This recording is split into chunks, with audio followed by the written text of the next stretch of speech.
Halo, Assalamualaikum warahmatullahi wabarakatuh. Selamat pagi. Perkenalkan, nama saya Aprilia Diati Purwaningrum, NBI 1151900-148. Di sini saya akan menceritakan sedikit mengenai lembaga penyiaran publik. Yang pasti di benak kita itu yang pertama tercetus pertanyaan, apakah lembaga penyiaran publik itu? Pertanyaan paling mendasar ini memang harus dikemukakan lebih dahulu sebelum kita berbincang lebih jauh soal bagaimana mengelola lembaga penyiaran publik atau soal konsekuensi menjadi lembaga penyiaran publik. Sebenarnya, jawaban paling singkat dan pakai nalar umum bisa saja kita jawab dengan ya. Lembaga penyiaran publik itu lembaga penyiaran yang dimiliki oleh publik. Publik dalam lembaga penyiaran publik atau LPP adalah masyarakat yang berhak mendapatkan informasi. Hak atas informasi adalah hak publik yang harus dipenuhi oleh negara lewat LPP itu tadi. Maka dari itu sebabnya LPP harus hidup di Indonesia. Bila LPP tidak ada atau bahkan tidak memberikan informasi yang sehat, edukatif, mencerdaskan, dan mencerahkan pada masyarakat, maka sama saja LPP tidak memenuhi hak publik. Yang pasti kemudian di pikiran kita itu tercetus pertanyaan lagi, seberapakah penting kata publik dalam LPP itu sendiri? LPP dengan kata publik adalah lembaga penyiaran milik publik yang independen dari pemerintah maupun pasar yang memang terbukti merepresi atau menekan publik. Ada 4 kata kunci yang selalu muncul dalam pendefinisian lembaga penyiaran publik. Yang pertama yaitu public broadcasting. Yang kedua, public service. Yang ketiga, public broadcasters. Dan yang terakhir adalah public financing, yang artinya publik adalah pemilik lembaga penyiaran publik. Semua dari, oleh, dan untuk publik. Siaran dan publiknya bukan barang jualan atau publik bukan konsumen. Dari sini, maka bisa disebutkan bahwa siaran LPP atau lembaga penyiaran publik harus berorientasi pada publik yang mencerdaskan, mengedukasi, dan mencerahkan publik. Sekali lagi, dengan bahasa lain, lembaga penyiaran publik tidak mencari keuntungan atau profit dari hasil penyiarannya, atau disebut juga dengan non-profit orientation. Pasti juga ada nih tercetus pertanyaan selanjutnya mengenai LPP. Pertanyaannya pasti, mengapa LPP bukan milik pemerintah? Apa jadinya? Lembaga penyiaran pemerintah berarti lembaga ini adalah perpanjangan dari tangan program pemerintah. Dengan kata lain, lembaga penyiaran pemerintah adalah agen pemerintah atau agen kekuasaan. Ia menjadi agen pencitraan pemerintah di depan publik. Lembaga penyiaran pemerintah adalah milik pemerintah, bukan milik publik. Yang artinya publik tidak punya peran besar di dalam penyiaran publik itu tadi. Yang kemudian saya akan menjelaskan pentingnya LPP itu.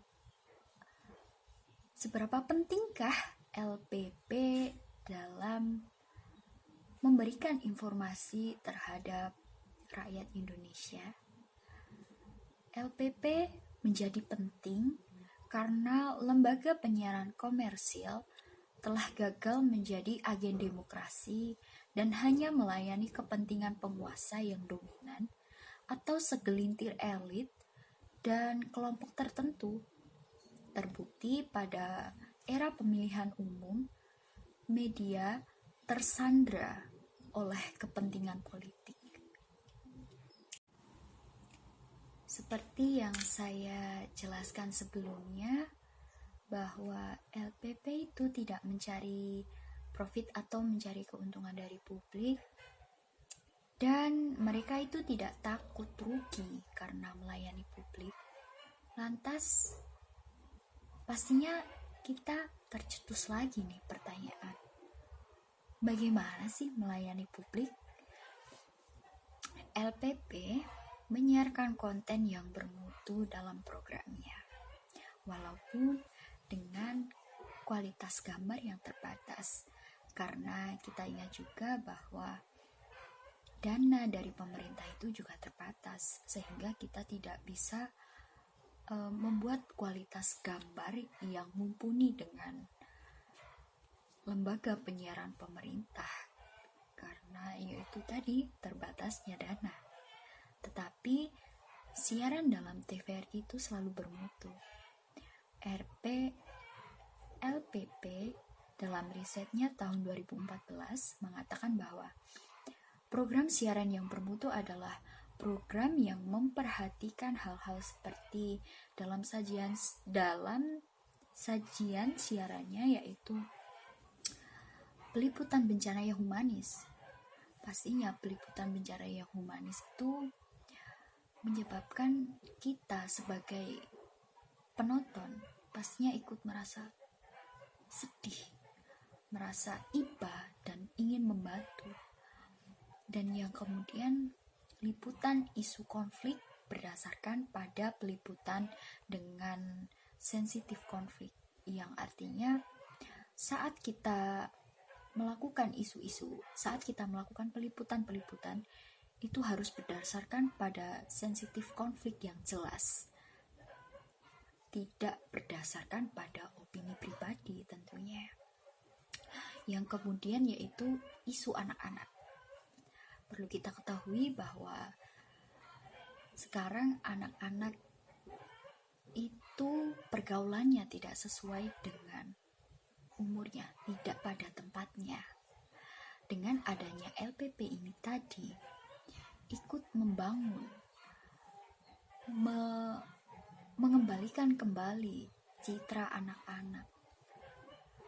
Dan yang kemudian program kriminal, isu budaya, isu seni, isu terorisme, hak asasi manusia yang disampaikan secara kritis dan independen terhadap pemerintah. Salah satu situs sejarah pertelevisian Indonesia ternyata tersimpan di wilayah Kabupaten Sukoharjo, yaitu pemancar TVRI Wungerjo yang berada di Desa Punurjo, Kecamatan Tongosari, Kabupaten Sukoharjo, Jawa Tengah. Untuk sampai di wilayah tersebut, kita melewati jalan yang cukup berlubang, namun dengan pesona di sekitar kita yang terlihat masih sangat asri. Jalan menuju ke lokasi lumayan agak menanjak, sehingga kondisi kendaraan Anda harus dipastikan fit karena tidak terjadi hal yang kurang diinginkan. Bagi masyarakat Sukoharjo khususnya selatan mungkin sudah tidak asing dengan keberadaan pemancar ini, namun bagi wilayah di luar Sukoharjo mungkin sedikit asing dan bertanya-tanya mengenai stasiun relay TVRI ini. Lokasi pemancar TVRI ini berada di tengah-tengah rumah penduduk, sehingga masih terlihat asri. Dan saat kita sudah sampai di lokasi, kita harus melewati jalan pintas karena gerbangnya tertutup. Sesampainya di lokasi, terlihat sunyi, tetapi lingkungan di sekitar terlihat bersih. Dulunya ini adalah destinasi wisata yang murah untuk orang-orang di sekitar desa maupun di luar desa untuk sekedar menghilangkan stres atau sekedar berrekreasi. Terima kasih sudah menyaksikan video dari saya. Semoga dapat menambah wawasan Anda. Selamat beraktivitas. Terima kasih.